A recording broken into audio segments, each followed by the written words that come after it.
Hey everyone, Mr. Sujano here. This copy of Super Mario Bros. Just sold for $660,000. Let's find out why.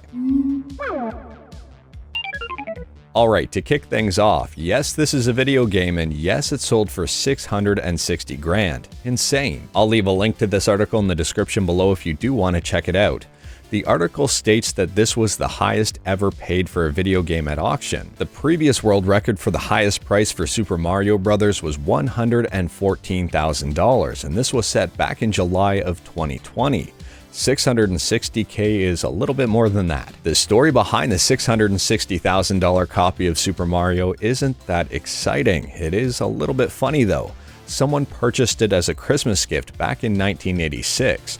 They put it in a desk and completely forgot about it for 35 years.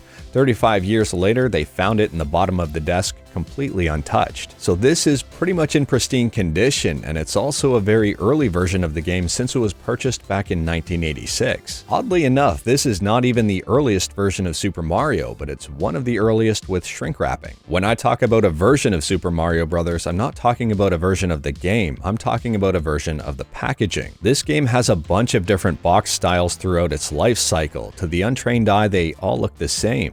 If you have a keen eye, you'll be able to spot the differences, and if you're a collector, you'll probably know the differences. I'll leave a link to this website in the description below too if you want to see these differences in detail.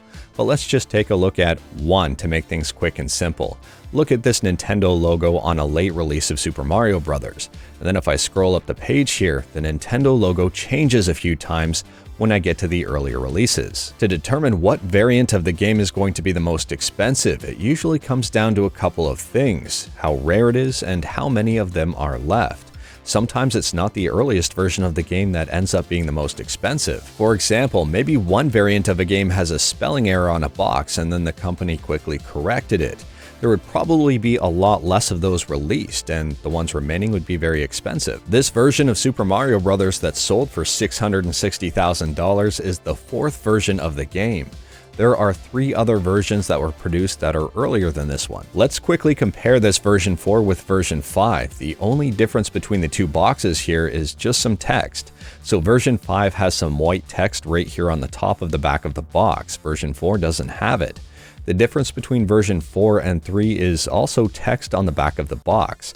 So version 4 has some text right here, I'm circling it with my mouse. Version 3 does not have this text. That's literally the only differences. And in 1986, there were 3 different versions of this game produced. So yeah, if there's an earlier version of this game that's surviving and also in great condition, well, it might be worth more money. As a retro game collector, I can understand the excitement of having a rare game in your collection, but at the same time, I can't understand paying $660,000 for a game. But on the other hand, I wouldn't mind selling a game for $660,000. Unfortunately, I don't have any of those games in my collection. But this is where things start to get a little interesting. When people start realizing that these rare games are going for crazy prices, they might start searching their houses a little harder. Maybe they look in an attic, maybe they look in a basement to try to find a hidden gem. And maybe they find one, and maybe we see a few more of these hit the market. I really wouldn't be surprised if I'm posting another video like this in a number of months after someone else has found something extremely rare that's been basically untouched. I mean, right now there's someone trying to get $1 million for their copy of Super Mario. No doubt we'll also see people with even less rare games trying to get crazy prices for them, thinking they're worth a whole lot. This game here is available at Walmart for like 50 bucks. And I'm not even joking here. Walmart.com and 50 bucks. But anyways, that is all I've got for today. Let me know in the comments below if after seeing this video, you're going to search your house in the basement or the attic, or maybe in a desk drawer, or even your parents' house for a long lost game that might be worth a lot of money. Or maybe you already have one in your collection. If you like this video, leave a like. If you didn't like this video, leave a like. Hit that subscribe button, check out my other videos. Thank you everyone, take care.